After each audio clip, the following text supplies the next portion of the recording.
Super কাপের derby draw. Super cup থেকে তো শুধু সুপার কাপ থেকেই নয়, সেমিফাইনালের দৌড় থেকেই ছিটকে যাওয়া মোহনবাগানের দায় কার? এর মধ্যে অনেকে অনেক রকম প্রশ্ন তুলছেন। কেউ বলছেন কোচের স্ট্র্যাটেজির প্রবলেম, কেউ বলছে দল গঠনের সমস্যা, কেউ আবার বলছে ম্যানেজমেন্টের সমস্যা, নাকি অন্য কিছু। এরই মধ্যে থেকে আমি দুটো কারণ খুঁজে বের করেছি, যার জন্য প্রথমে ডুরান্ড কাপ, তারপরে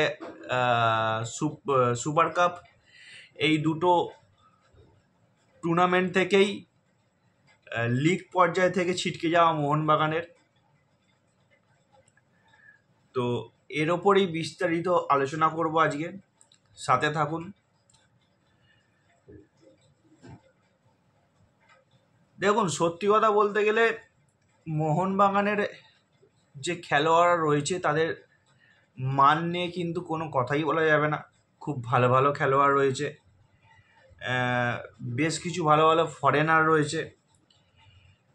তাহলেও মোহনবাগানকে স্ট্রাগল করতে হচ্ছে কেন?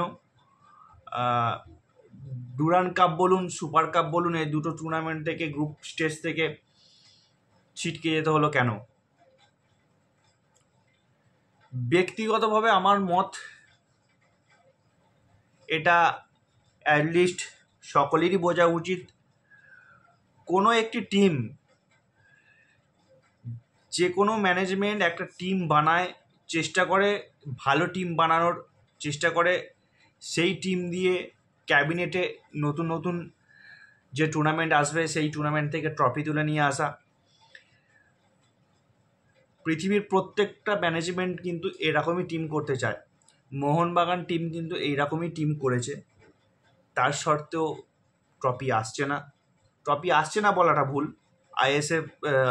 আইএসএল ডবল হয়েছে, আইএফএ শিল্ড এসছে। তো যদি মোহনবাগানই প্রত্যেক কটা ট্রফি নিয়ে নেবে, তাহলে বাকি টিমগুলো অংশগ্রহণ করছে কিসের জন্য টুর্নামেন্টে? এটাও তো একটা বড় প্রশ্ন। তো প্রত্যেক কটা ম্যানেজমেন্টই তো চাইছে যে ভালো টিম বানাবো, ট্রফি নেবো। তাহলে দেশের প্রত্যেক কটা টুর্নামেন্টের ট্রফি যদি মোহনবাগানের ক্যাবিনেটেই আসে, তাহলে বাকি টিমগুলো কি করতে টুর্নামেন্ট খেলছে? তো আমার মনে হয় এটা রোটেশন হিসাবে চলতে থাকবে। আইএফএসএল জিতেছে মোহনবাগান, হয়তো সুপার কাপ গোয়াও জিততে পারে, বা জামশেদপুরও জিততে পারে, অথবা ইস্টবেঙ্গলও জিততে পারে, যে কেউ জিততে পারেন, কিছুই বলা যায় না। আবার আগামী জানুয়ারি থেকে হয়তো আইএসএল শুরু হচ্ছে, আইএসএলে হয়তো দেখুন এই মোহনবাগানই আবার হয়তো আইএসএল ডবল করে বসলো, তখন কিন্তু এত প্রশ্ন উঠবে না।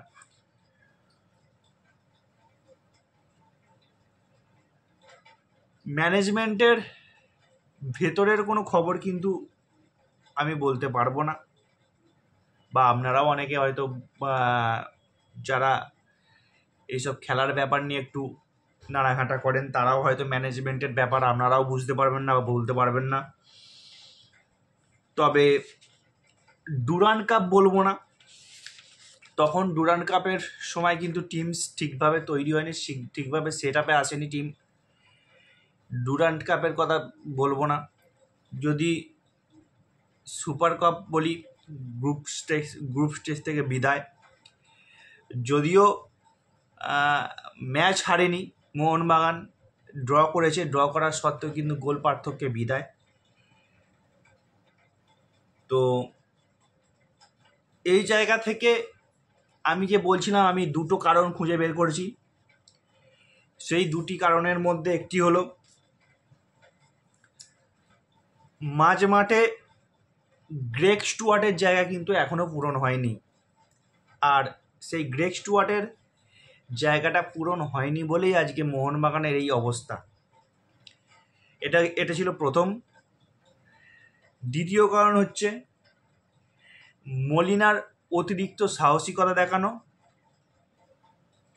বা অতিরিক্ত আত্মবিশ্বাস মলিনার, এই হচ্ছে আমার দুটো খুঁজে বার করা দুটো কারণ। আমার মনে হয়েছে এই দুটো কারণের জন্যই হয়তো মোহনবাগান ডুরান্ড কাপ বলুন, সুপার কাপ বলুন, এই দুটো টুর্নামেন্টের লিগ স্টেজ থেকে কিন্তু বেরিয়ে গেল। যদি প্রথম কারণের দিকে আসি তাহলে বলবো স্টুয়ার্টকে ছেড়ে দিয়েছে। হ্যাঁ, তার বয়স হয়ে যাচ্ছিল, চোটের জন্য প্রবলেম হচ্ছিল, চোটের জন্য ভুগছিল, খেলতে পারছিল না, ম্যাচ ফিট হতে দেরি হচ্ছিল, হয়তো স্টুয়ার্টকে ছেড়ে দিয়েছে এই কারণে। তো আমার মনে হয় স্টুয়ার্টের জায়গায় স্টুয়ার্টের মতনই একজন পরিবর্তক খেলোয়াড় নিয়ে আসা উচিত ছিল মোহনবাগান ম্যানেজমেন্টের। হ্যাঁ, রবসনকে সই করিয়েছে ঠিকই, রবসন একজন ব্রাজিলিয়ান তারকা, রবসনকে সই অবশ্যই করিয়েছিল। একদম সিদ্ধান্ত যে খুব খারাপ সেটা বলবো না, তবে স্টুয়ার্টের জায়গা কখনোই কিন্তু রবসন পূরণ করতে পারেনি এখনো পর্যন্ত, যা খেলা থেকে মনে হলো। তো আগামী দিনে ভালো ফল করতে গেলে মোহনবাগানকে আইএসএলে যদি ভালো ফল করতে হয় তাহলে আমার মনে হয় স্টুয়ার্টের জায়গাটা পূরণ করতেই হবে, রবসানকে দিয়ে চলবে না স্টুয়ার্টের জায়গায়। তো এই যে জানুয়ারি মাসের আগে একটা টাইম পাচ্ছে মোহনবাগান ম্যানেজমেন্ট, এই সময় কিন্তু ট্রান্সফার উইন্ডো যে আসছে, এই ট্রান্সফার উইন্ডোতে কিন্তু আমার মনে হয় মোহনবাগানের একটা ভালো ফরেনার, যে গ্রেগ স্টুয়ার্টের জায়গা পূরণ করতে পারে সেরকম ফরেনার একটা নেওয়া উচিত। তাহলে হয়তো টিমটা ঘুরে যাবে, আইএসএলে কিন্তু ভালো ফল করতে পারে। এই ছিল আমার প্রথম কারণ। দ্বিতীয় হচ্ছে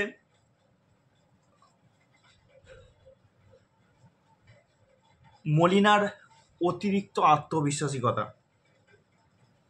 দেখুন, মলিনার হাতে যেসব অস্ত্র রয়েছে, মলিনা সুপার কাপে ব্যবহার করবে না, সেই অস্ত্রগুলোকে ঘুরিয়ে ফিরিয়ে যে ব্যবহার করবে এটা সবারই জানা ছিল। আমি চেন্নাইয়ের ম্যাচের কথা বলবো না, চেন্নাইয়ের ম্যাচে কিন্তু প্লেয়িং 11 ঠিক ছিল, পরিবর্তনও ঠিক ছিল, কিন্তু আমি আসবো ডেম্পো ম্যাচে। ডেম্পো ম্যাচটাই কিন্তু গতকালের ডার্বিটার কথা আমি বলবো না, আমি কিন্তু ডেম্পোর ম্যাচকেই কিন্তু পাখির চোখ করছি কি, যে ডেম্পো ম্যাচের জন্যই কিন্তু আমার ব্যক্তিগতভাবে মতে মনে হয়েছে যে ডেম্পো ম্যাচের জন্যই কিন্তু মোহনবাগান ছিটকে গেছে। ডেম্পো ম্যাচে কিন্তু মলিনা প্লেয়িং 11 ঠিকঠাকভাবে রাখেনি, অতিরিক্ত চেঞ্জ, অতিরিক্ত আত্মবিশ্বাসিকতা, যেখানে হয়তো মলিনা ভেবেছিল যে একটা ফরেন প্লেয়ার নেই, ইন্ডিয়ান সব প্লেয়াররা রয়েছে, তাদের বয়স কম, হয়তো অ্যাডভান্টেজ থাকবে তার নিজের টিমের ওপর এবং জিতিয়ে যাবে খুব ভালোভাবে, সেটা কিন্তু হয়নি। ডেম্পো ম্যাচে যখনই আটকে গেল তখনই কিন্তু আমি ভেবেই নিয়েছিলাম হয়তো বাগানের কপালে দুঃখ রয়েছে, বাগানে হয়তো সুপার কাপে আর ফুল ফুটবে না বলেই আমার মনে হয়। কারণ ডার্বি যে এইরকম হবে, গতকালের ডার্বি একদম নির্বিষ ডার্বি যে এরকম হবে এটা স্বাভাবিক ছিল।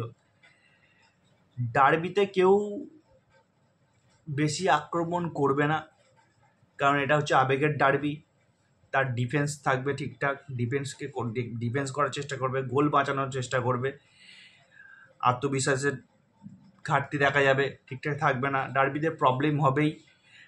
গোল শূন্য ড্র হয়েছে, একভাবেও ড্র হতে পারতো, এই ফল যে হবে এটা স্বাভাবিক ছিল। তো এখান থেকেও আমার মনে হয় সবথেকে বড় প্রবলেম যেটা হয়েছিল ডেম্পো ম্যাচে, এই ডেম্পো ম্যাচে পয়েন্ট নষ্টটাই কিন্তু মোহনবাগানকে ছিটকে দিল সুপার কাপ থেকে। তবে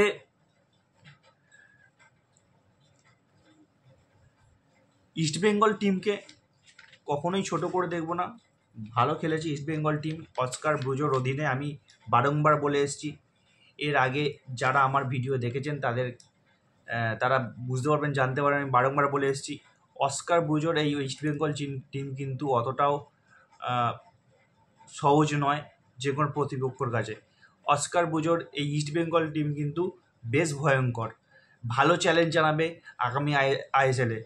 আপনারা দেখে নেবেন গত কয়েকটা আইএসএলের তুলনায় কিন্তু এই আসছে আইএসএলে 2026 আইএসএলে কিন্তু অস্কার ব্রুজোর এই ইস্ট বেঙ্গল ভালো চ্যালেঞ্জ জানাবে প্রায় প্রত্যেক কটা টিমকে। তো সুপার কাপের যে টুর্নামেন্ট, এতে কিন্তু ইস্ট বেঙ্গলের লড়াইকে কোনো ছোটো করে দেখব না। ইস্ট বেঙ্গল অবশ্যই তাদের নিজের দক্ষতায়, নিজের জোরে সেমিফাইনালে গেছে, ম্যাচ বাঁচিয়েছে, মোহনবাগানের বিরুদ্ধে ড্র করেছে, সেমিফাইনালে গেছে।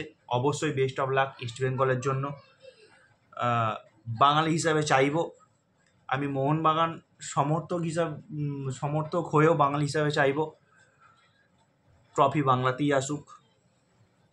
খেটে খেলেছে, সেমিফাইনালে গেছে, সেমিফাইনাল থেকে ফাইনালেও যাক এবং চ্যাম্পিয়ন হয়ে ফিরে আসুক ইস্ট বেঙ্গল, এটা চাইব। অবশ্যই চাইব যে ট্রফি বাংলাতেই আসুক।